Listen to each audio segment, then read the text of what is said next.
السلام علیکم جی second year. آپ سے میں نے پوچھا، میں اصل میں بھول گئی کہ امین کے ہم نے کوسچن لکھنے یا مامون کے. ٹھیک ہے، تو آج ہم امین کے کوسچن لکھیں گے، وہ ابھی تک رہتے تھے.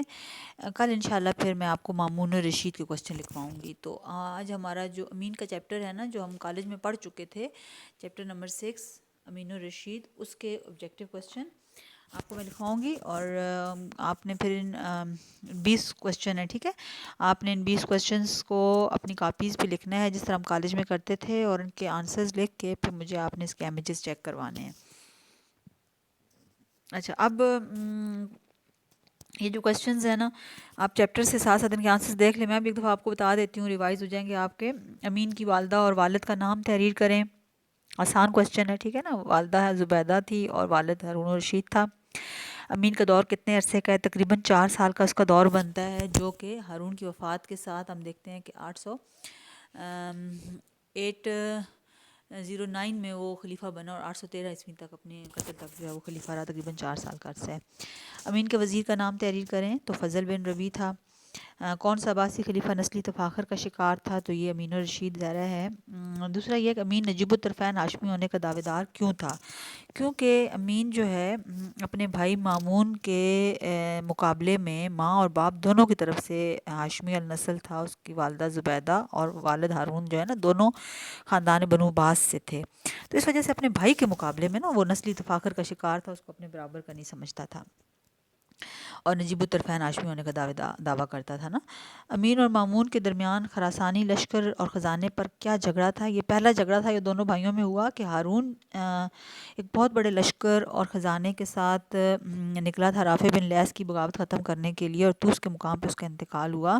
انتقال کے وقت ہارون نے یہ لشکر اور خزانہ جو ہے وہ مامون کو وصیت کر گیا تھا. لیکن امین جیسے ہی خلیفہ بنا تو اس نے پہلا حکم یہ جاری کیا کہ اس لشکر اور خزانے کو واپس بغداد لایا جائے. اس پر اپنا دعویٰ کر دیا، اور مامون کے کوشش کے باوجود، اس کے کہنے کے باوجود اس لشکر کو اس نے قبضہ کر لیا. تو یہ دونوں کے درمیان جھگڑے کا پہلا سبب تھا. یہ پوائنٹ موجود ہے ان کے جھگڑے کے اسباب میں، اس کو پڑھ کے اس کو لکھ لیں آپ لوگ. امین اور مامون کی باہم خانہ جنگی کے 2 اسباب. تو اسباب کافی سارے ہیں، ان کو ریڈ کریں، ان میں سے 2 امپورٹنٹ اسباب آپ ایک 2 لائن کے لکھ لیں. ٹھیک ہے. ہارون کا تقسیم سلطنت کا معاہدہ کس طرح بیٹوں میں جنگ کا باعث بنا؟ تو یہ ہم ہارون کے دور میں پڑھ چکے ہیں کہ ہارون الرشید نے ایک طرف تو ولی عہدی میں امین اور امین کے بعد مامون اور مؤتمن کو اپنا ولی عہد بنایا. تو دوسری طرف اس نے سلطنت کو اپنے بیٹوں میں 3 حصوں میں تقسیم کر دیا. بغداد اور عراق و حجاز کے علاقے جو تھے وہ امین کے سپرد کر دیے. خراسان اور ایران کے وسیع علاقے، وسیع جو صوبہ تھا، اس کو مامون کے انڈر کر دیا، اور آرمینیا آذربائیجان کو مؤتمن کے انڈر کر دیا. تو سلطنت کی یہ تقسیم ایک بالکل غیر فطری تھی، کیونکہ جب مرکز میں امین خلیفہ بنا اور اس نے جو علاقے اس کے بھائیوں کے انڈر تھے وہاں پر اپنا عمل دخل بڑھانا چاہا، تو وہاں پہ وہ مزاحم ہوئے اور اس طرح جنگ کا آغاز ہوا. فضل بن ربیع نے امین اور مامون کی باہم خانہ جنگی میں کیا کردار ادا کیا؟ تو فضل بن ربیع جو ہے، جو برامکا کے زوال کے بعد ہارون کے دور میں وزیر بنا، وہ امین کا وزیر تھا، اور وہ انتہائی حریص اور سازشی طبیعت کا شخص تھا، اور وہ نہیں چاہتا تھا کہ دونوں بھائیوں کے درمیان جو ہے نا تعلقات بہتر ہوں. اس صورت میں اس کا اقتدار ختم ہو سکتا تھا. اس لیے اس نے امین اور مامون کے درمیان جو جنگ تھی، جو جھگڑے تھے، ان کو فروغ دیا. دونوں کے درمیان غلط فہمیاں پیدا کی. جس طرح خراسانی لشکر پر جھگڑا جو ہے فضل بن ربیع ہی کے اکسانے پہ پیدا ہوا تھا، اسی کے اکسانے پہ امین جو ہے اس نے مامون کو ولی عہدی سے خارج کیا. تو اس کا ایک بڑا اہم کردار ہے فضل بن ربیع کا.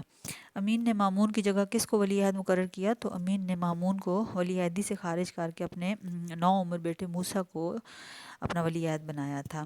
اور خانہ کعبہ میں جو وہ معاہدہ لٹکا ہوا تھا اس کو بھی امین کی طرف سے ہی پھاڑا گیا تھا. امین نے مامون کے خلاف پہلی مہم کس کی قیادت میں بھیجی؟ اس کا کیا انجام ہوا؟ امین نے بیسیکلی مامون کے خلاف 3 مہمات بھیجی تھیں. امین کی طرف سے جنگ کی پہل ہوئی تھی. اب امین کی جو پہلی مہم تھی، یہ اس نے علی بن عیسیٰ بن مہان کو 50,000 فوج کے ساتھ بھیجا تھا. اور یہ فوج جو تھی، یہ اس کو طاہر بن حسین نے خراسان میں اس کو شکست دی، اور اس کو میدان سے بھاگنا پڑا اس فوج کو. دوسری مہم کا انجام جو ہے وہ بھی اس طرح ناکام ہوئی. یہ مہم جو ہے، دوسری مہم امین کی، وہ عبد الرحمن بن جب اللہ کی قیادت میں گئی تھی، لیکن طاہر بن حسین اور اس کے ساتھیوں نے اس کو بھی شکست دی اور وہ بھی ناکام ہو گیا. اس کے بعد طاہر بن حسین کون تھا؟ طاہر بن حسین مامون کی فوج کا ایرانی سپہ سالار تھا جس نے امین الرشید کے خلاف یہ جنگ تھی، خانہ جنگی تھی، اس میں اہم کامیابیاں حاصل کیں، اور اسی کی قیادت میں تینوں مہمات جو تھیں جو امین کی طرف سے بھیجی گئی تھیں وہ ناکام ہوئی، اور بعد میں بغداد کا محاصرہ اور امین کا قتل بھی اسی کے ہاتھوں ہوا تھا، ٹھیک ہے۔ تو اس نے امین کے خلاف کامیابی میں اہم کردار ادا کیا تھا، اس کا آپ پڑھ کے مختصر سا لکھ لیں۔ مامون نے کس طرح اہل خراسان کی حمایت حاصل کی؟ تو مامون اور امین کی اس باہم خانہ جنگی میں جو خراسان کے لوگ تھے، مامون الرشید نے اپنے وزیر فضل بن سہل کی مدد سے نا ان کی مکمل حمایت حاصل کی۔ اس کے لیے اس نے بہت سے ترک علاقوں میں جہاں بغاوتیں ہو رہی تھیں ان کی خراج معاف کی، ان کو اپنے ساتھ ملا لیا۔ اسی طرح خراسان کے لوگوں کو ان کی جو حمیت تھی اور جو ایرانی قوم پرستی کا جذبہ تھا اس کو ابھارا گیا، کیونکہ مامون کی ماں خراسانی تھی، راجل ایک لونڈی تھی ایران کی، تو اس چیز کو ابھارا گیا۔ تو اس طرح اس جنگ میں مامون الرشید نے نا اہل خراسان کو علماء و فضلاء کی مدد سے اور ان کے قوم پرستی کے جذبے کو ابھار کے ان کی مدد جو ہے نا وہ حاصل کی۔ نیکسٹ کویسچن ہے کہ امین کی فوج کے مامون کی فوج کے سالار جنہوں نے بغداد کے محاصرہ کیا اور امین کو شکست دی وہ طاہر بن حسین اور حسمہ بن عین ہیں۔ امین نے محاصرہ بغداد کے دوران کس سے پناہ طلب کی تھی؟ تو اس نے حرثمہ بن عین جو امین کی فوج کا مامون کی فوج کا سپہ سالار تھا اس سے پناہ مانگی تھی۔ امین کا انجام کیا ہوا؟ تو امین الرشید نے جب بغداد کا محاصرہ ہوا اور اس کی شکست کے آثار واضح ہو گئے تو اس نے حرثمہ بن عین سے پناہ طلب کی اور محل سے فرار ہونے کی کوشش کی، لیکن اسی کوشش کے دوران طاہر بن حسین کے آدمی نے اسے پکڑ لیا اور طاہر بن حسین نے اس کا سر قلم کر دیا اور اس طرح وہ قتل ہوا نا۔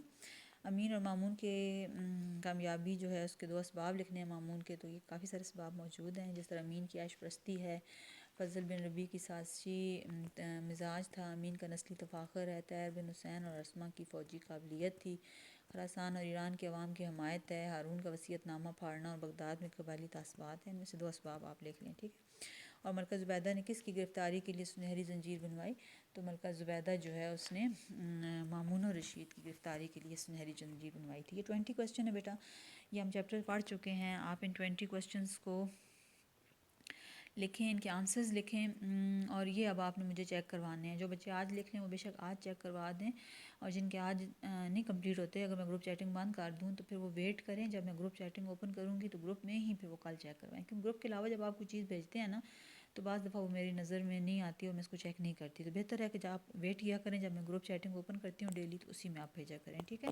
اور میں نے کچھ رول نمبر شیئر کیے ہیں جن کے ابھی تک مجھے فون نمبر نا جن کے ابھی تک میرے پاس رول نمبر نہیں ہے، تو کائنڈلی وہ بچے مجھے اپنے رول نمبر سینڈ کر دیں تاکہ میں ان کی اٹینڈنس بھی ڈیلی کی لگاتی رہوں۔